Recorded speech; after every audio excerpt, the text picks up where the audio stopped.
Something free lurks in Monster cereal. Will it make you handsome, charming? Specially marked boxes of Monster cereals know. Inside one of these free wax lips, fangs, or mustaches may just uncover the real you. That is a good one.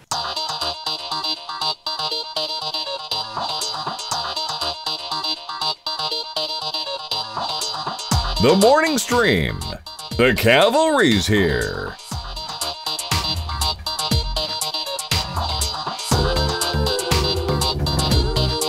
So you're sitting there saying, Scott, what's with the new break music there at the top of the thing? What's with the new break music, Scott? Well, YouTube suddenly decided the stuff I usually use is causing legal problems. No, really? So after this many years, since 2011, suddenly it's a problem. That's the one. So I have been forced to alter the course of American history. Oh, YouTube! You've turned into such dictators. Such emphasis on taters. Right. Yeah, right. Anyway, I love that song. I really think it's cool. They've got some upbeat stuff as well for everyone wondering if it's all just sort of like that. It's not. But I think that's an amazing thing. And he has a great voice. And he's just so... And here's the thing I like about Chuck. All this aside, nicest kid you'll ever meet. I've never met a more thoughtful, conscientious... Like, if something happens at Grandma's house, he's the first one over there to help. Like, just the sweetest guy. So, anyway, support them and go check their music out. It's really good. Excellent. All right. What are we doing now? Wendy? Oh, I don't know. Wendy, Thursday, call in, okay. therapy, Uh-huh. I think that sounds great. Sounds great, actually, yes. I'm going to use this opportunity to save the show because I think she might be a tiny bit early. Let's see. Or I might. Yeah. I know. We've, we totally did get stuff knocked out a little earlier than we usually do. We got 2 minutes to spare. Let's see what I can do. There's only so much you can say about a homecoming queen and her hot brownies. Yeah, that's right. Let's see. Hold on a second. Oh, I don't know, Lemonade. I wouldn't call their style's not mumblecore. That particular song is very melancholy, but that's the song. I think it's great. That crazy echoey. Oh, it's so cool. I don't know even what that style is. Is there a genre I should be digging into more that sounds like what No, they I did? mean it's like an ambient folk. I mean it's like Nick Drake or oh my gosh, why am I forgetting the dude's name? Hold on. Nick Drake. Why do I not know who that is? Nick Drake. You know him from the song Pink Moon, which was used for the Volkswagen commercials back in the 90s. Really, really good stuff. Oh, English songwriter guy. Yeah, Buckley. Right. Yep, exactly. Jeff Buckley kind of has that sound. I mean, it's a... Did he die? Shins. He didn't die. Jeff Buckley did. No, Nick Drake. Oh, Nick...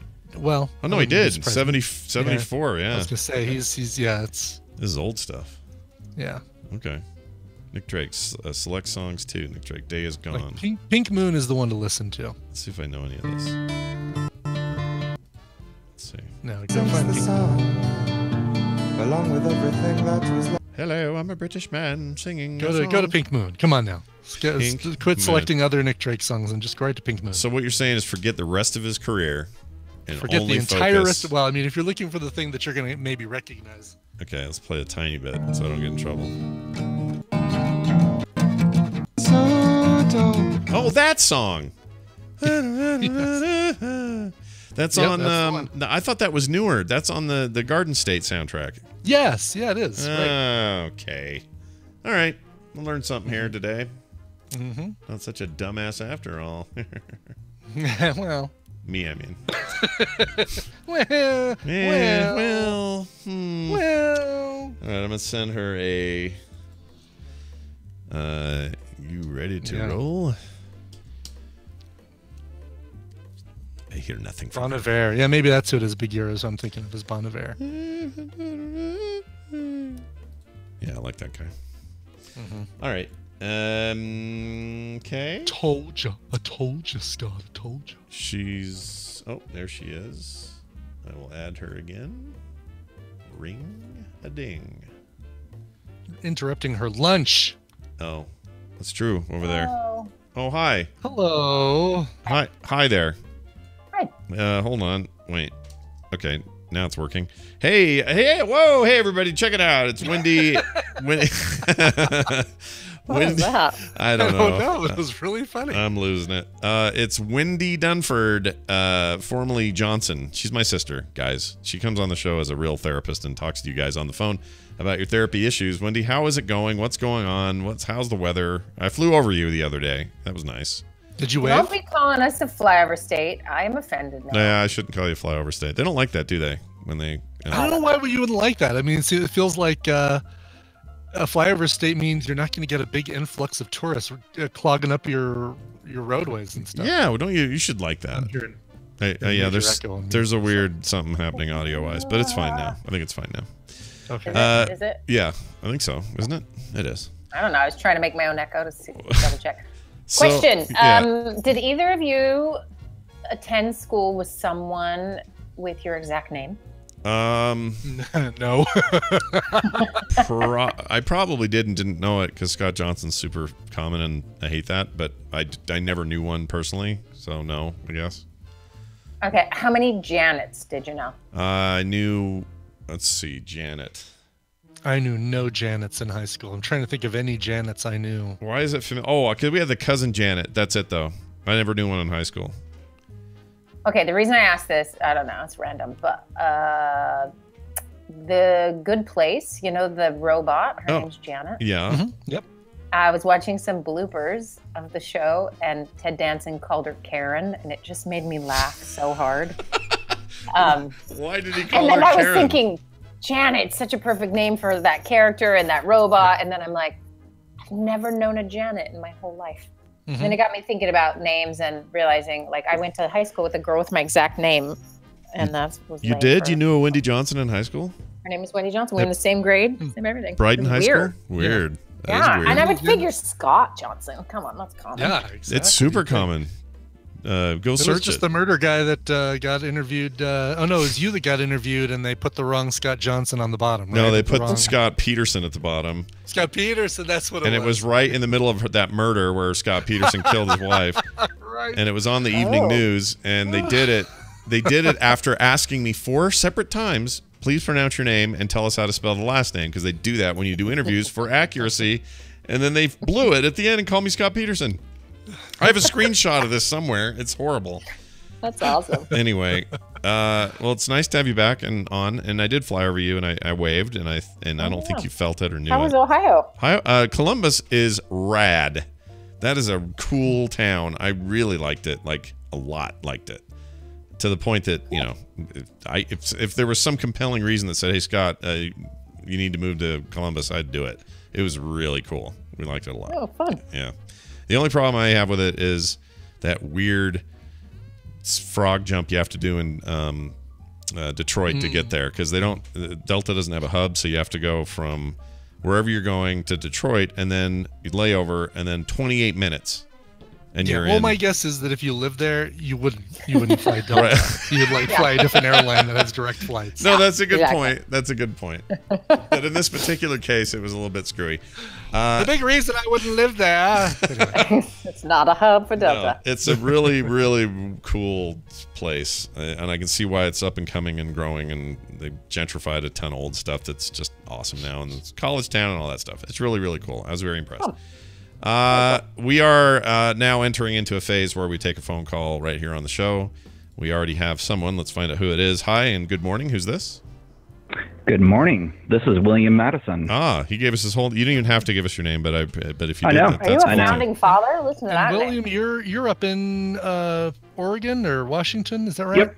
Oh, very nice. Outside west of Portland. Oh, okay. In Oregon. All right, donuts and Visually whatnot. challenged, if I remember correctly. Yeah, legally Yes. blind.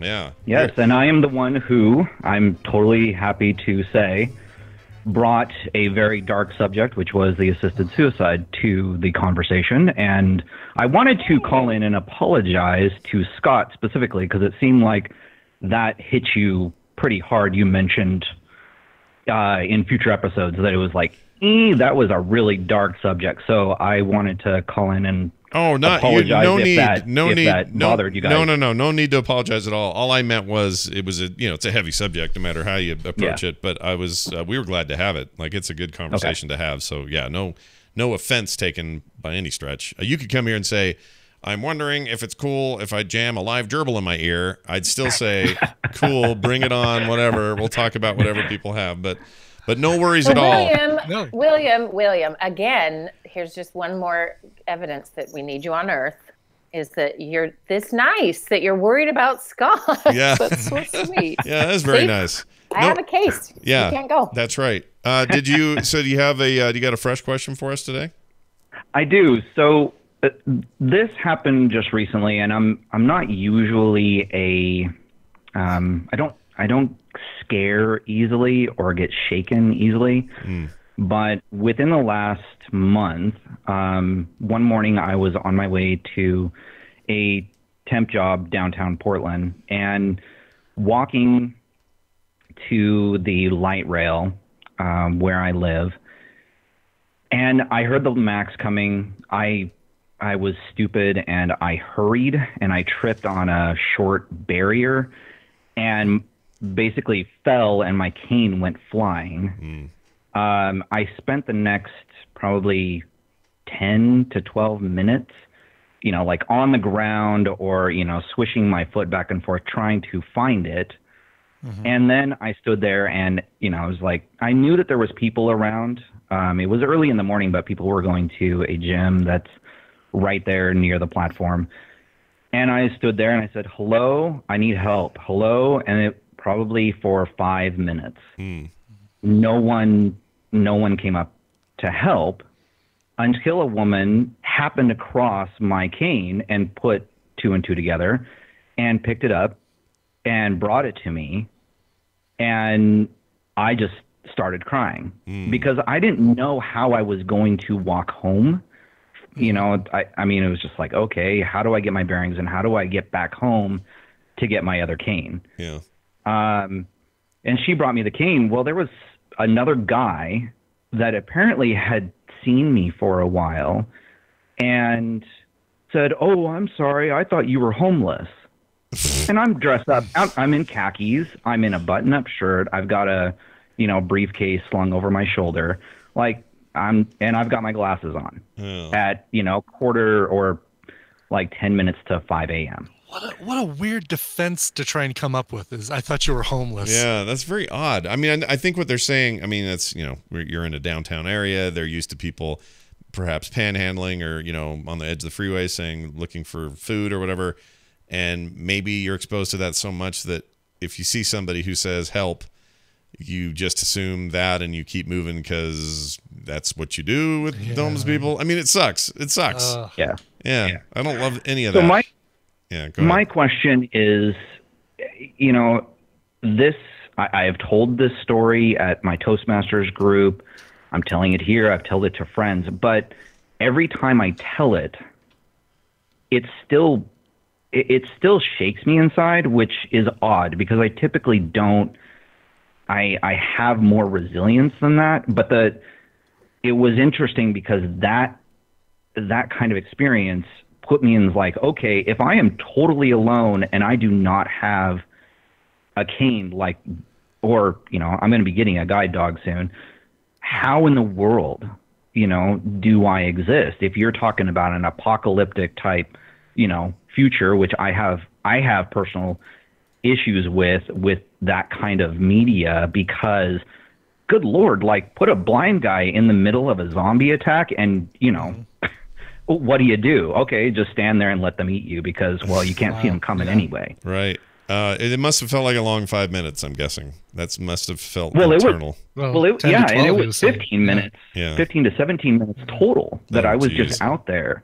So my question, I do meditation. I know how to regulate my brain's responses, but at the same time, telling the story seems to shake me because it hasn't ever happened before where I was this vulnerable out in public. Right. And so I wanted to kind of get a perspective like, okay, is there something else I need to do to kind of reduce that trauma feeling? So Wendy, what do you want to do there? That's a great question. Because essentially, like, that moment just highlighted, well, it was your vulnerability and, highlighted your reliance on the goodness of strangers, and they weren't being very good. And so it's very abandoning. It's very alone. That's, of course, very traumatizing. Yeah. So what's interesting is, as you retell the story, you're sort of reliving the feeling. And that's what happens when we retell stories that are traumatic. And in theory, it should get better with the more retelling of it. But if it's not getting better, it's likely because there isn't like a resolution to the story, right? There isn't some place that it goes that then starts to help resolve the feelings. Like, I'm okay now. What it has sort of opened up is, I don't know if I'm okay. Yeah. And the next time I go out, I don't know if I'm okay. So it instead of sort of, wow, this thing happened to me and it's over and I never have to have that happen again. That's the kind of trauma that gets resolved easily with the retelling of the story. Is it possible for him to look at the lady who did finally help him as a resolution to pump that part of the story up to be a bigger factor here? Do you know what I'm saying? Because she's really the only, she's the saving grace here, right? So it's as much of a resolution as there is in this story, that there was one good person around that didn't just walk by and say, oh, ignore the homeless guy. He's got a business meeting. Right. Exactly. And Scott, your analysis is probably right about why people just walk by. I mean, there's a group, my brain is not going to remember the right word, but the bystander effect, where if there's a group of people, you're less likely to get help if there's, the number I think is 4 or 5 people in a group versus one person. So like, if you need help, you have to point to someone and say, hey, you, Jimmy in the blue shirt, take this phone, call 911. Like, you have to get very direct with people when they're in groups, because there's a diffusion of responsibility that happens. So, there's explanations for why the people are probably not all bad people, but it doesn't matter for William because it feels really terrible. So yeah, you could focus on the lady and say, okay, well, every once in a while, every 15 minutes, a nice person can walk by. But I think it has more to do with sort of the inner resources and the story about that. Yeah. Right. And so one idea, and it sounds like, William, you've talked to a number of people. What have they said when you've told them the story that's helpful and what's not helpful? Do you mind answering that?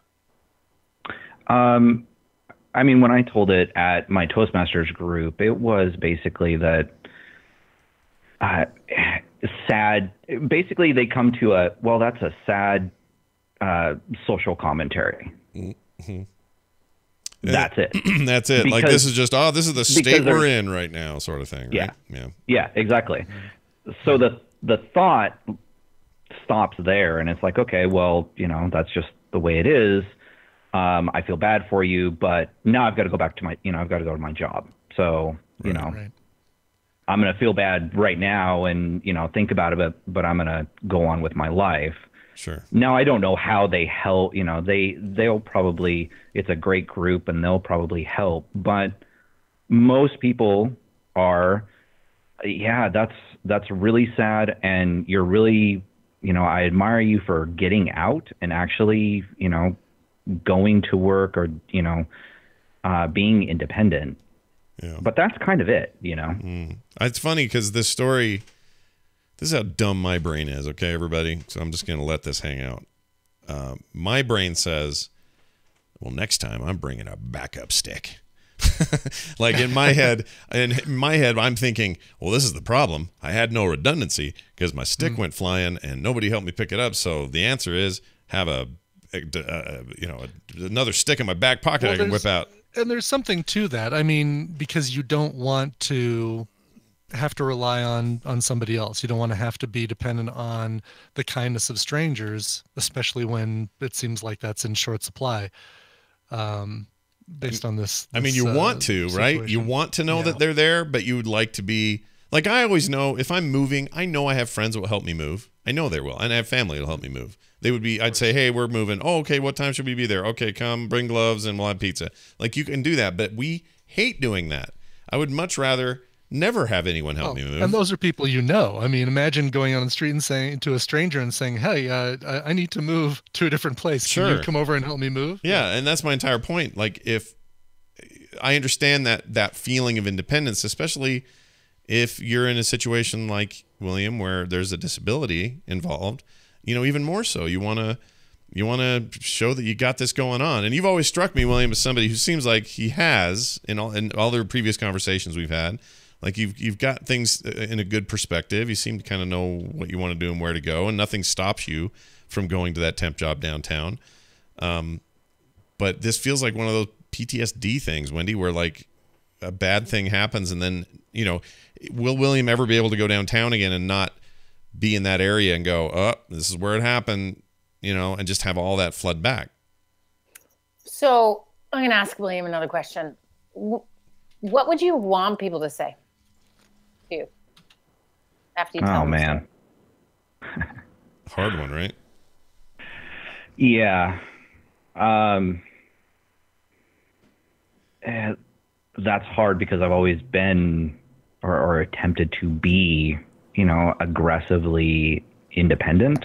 And the last 6 years of being completely blind instead of just low vision has just made facing that I, to some extent, if I want to be kind of efficient about things, there are times that I need other people's help. So what I want them to say, I would like a hug.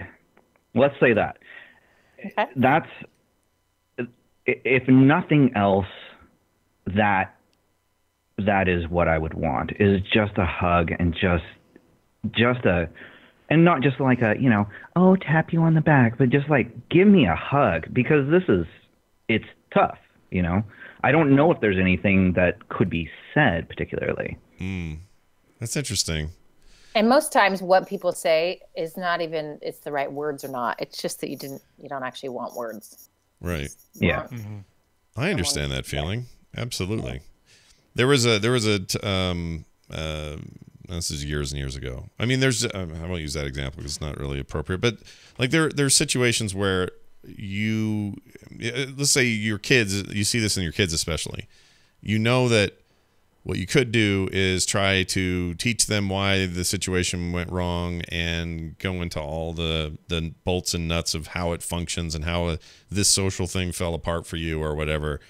But sometimes, and they may think they even want that, but sometimes all they really want is just put your arm around them, tell them you love them, you get through this. Like, just create that unconditional net that doesn't need caveats or explanations or anything else. It's cool. That stuff will all get worked out, but for now, just remember, you're safe, you're warm, you're here.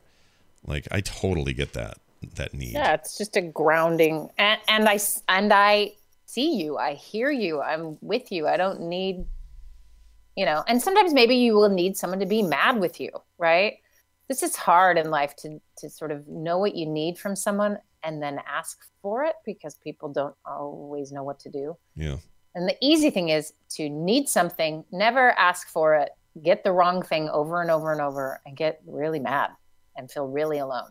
Yeah. That's the more common track for people. So William, if I had 5 sessions with you and you trusted me more and I knew more about you, I would move to another question, which I'll just post or throw out there. I'll throw out there, and then you can do with what you will. But, one of the things that is imperative in any story of, something like this, it can be, everything that we do and happens to us in life, is there is an underlying story. There is the sort of deeper background or the feelings. And my assumption here is that, losing your sight over time has given you a very different perspective from someone, who loses sight at a different stage or from birth or something. Because, your story is slowly evolving. There isn't the shock. Well, there is the shock to the system, but there's still this whatever's underneath that then makes that moment more than what it is, or different than what it could be. I don't know. I don't know what the alternative story is, but the only way we can figure out that there is an alternative story, or one that works better in our lives or is less painful for us, is to first know what the underlying darker, deeper story is. So, for example, let's say that take that same event happening, it's a different person. They would just maybe sit on the ground and start crying. They might yell, "Hello, I have lost my sight. Any kind person here can hand me my stick." They could have, I mean, there may have been just 200 different reactions to that same thing. None are right or wrong, but they're all related to whatever sort of those deeper underlying story is about your disability, about humans as in general. I did note you mentioned an apocalypse and being concerned about, like you're going to have a different take on certain things. And the question is why? So then, of course, that's where I would drag you down that road of what is it? Where does it come from? Where are the pieces of that story and how do they all play out? Because sometimes we're holding on to stories or histories or family lore, or people are a certain way, or life should be a certain way because that's how we were taught, or that's how we've always known something. And the tighter we grip onto a story, the more pain it typically causes us. So right. I can't do that all in 5 minutes, but you know what I mean? Can you see where I'm heading with that? Anybody? Yeah. Mm-hmm. I mean, I can't. I was in a position of, had I not lived in the year I live in, I would have been blind, and I would have known what you feel like on a day-to-day basis. I'm also guessing there's variation in how blindness affects people. There are some people who are born blind and they've never had sight, so I'm not saying that's great, but maybe that's easier than somebody who saw it degrade over time and then now doesn't have it. Like all those factors together, combined with the idea on a social contract level, if you're out in the middle of somewhere and you lose your stick, you can't really just, I mean, what are you supposed to do? Go, "I'm blind. Can people with eyes help me?" Like it's just weird. If in your heart of hearts, you're like, I don't want to be that one that has to take us so far from the norms that I'm shocking everybody out of their routines. Like all of this rings familiar probably to everybody who hears this. I would just say, aside from specific help you're getting from Wendy today, I hope everyone who's listening to this, who's bugged by what happened that day for you, and by those who were around who thought he was homeless or whatever their reasons were, and you're feeling angry about it now, and you're also feeling like you would have been one who would have gone straight over there and helped him. Remember that again when you're out there, because be those people, because we can use them.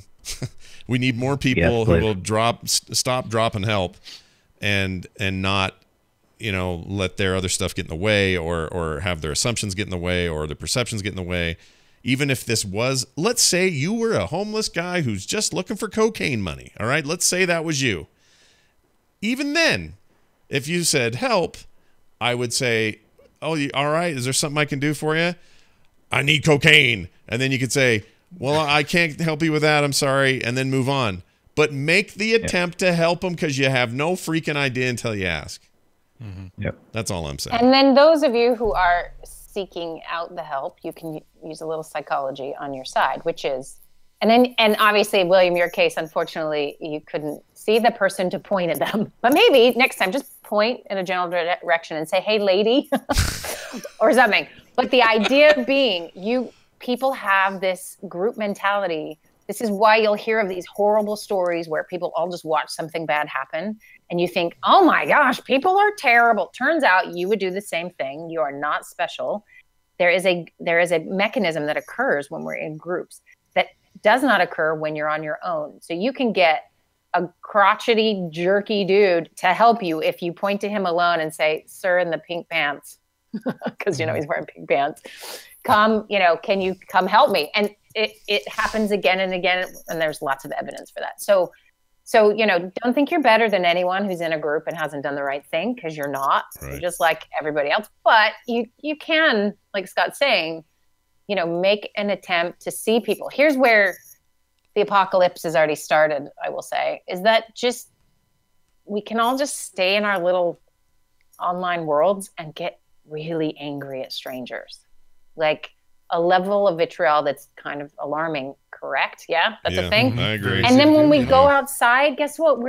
Our brains are old. They haven't caught up to like, oh, that was virtual. Now this is real in perfect ways. And so some of that feeling, people are terrible. Most people are awful.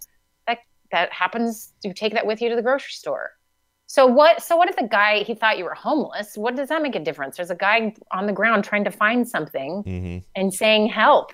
What is your deal with homelessness? Your own story. So that's kind of what I'm getting at is William saying, hey, check your really baseline story. Everybody else needs to check theirs too. They're just not confronted with it in such stark ways. And so part of the healing for you from this event, it's not that other people are going to do anything to fix it, because they're not.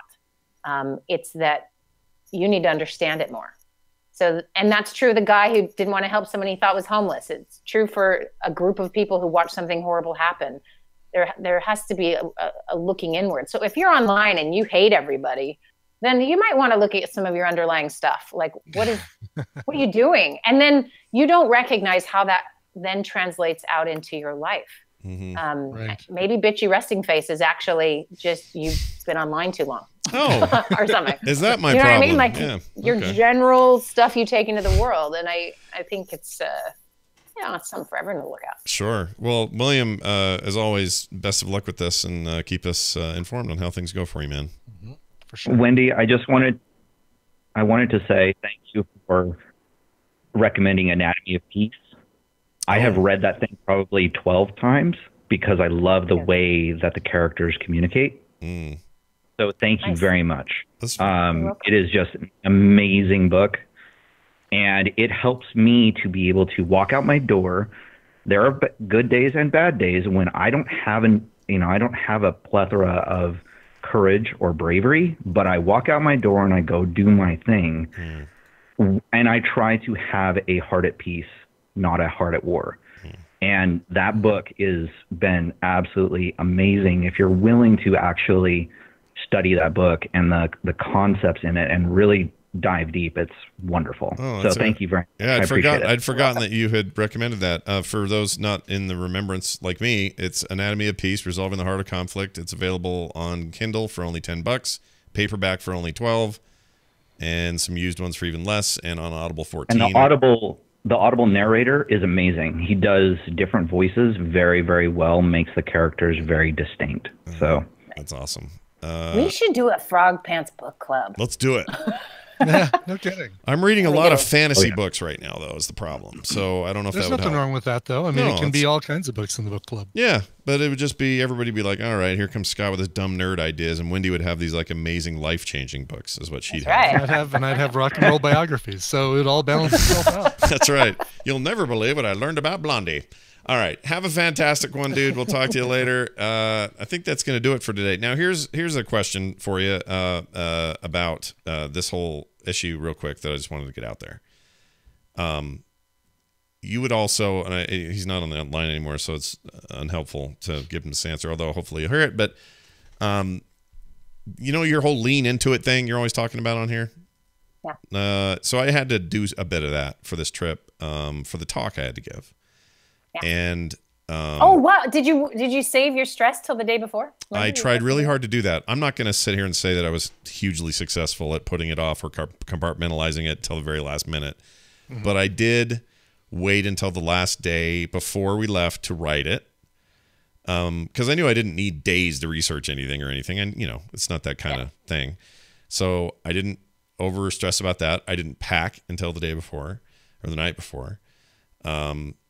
And I also just, when it became, when there was anxious sort of feelings about it, I just said I kept saying it in my head, lean into this, just go for it, knock it off, go.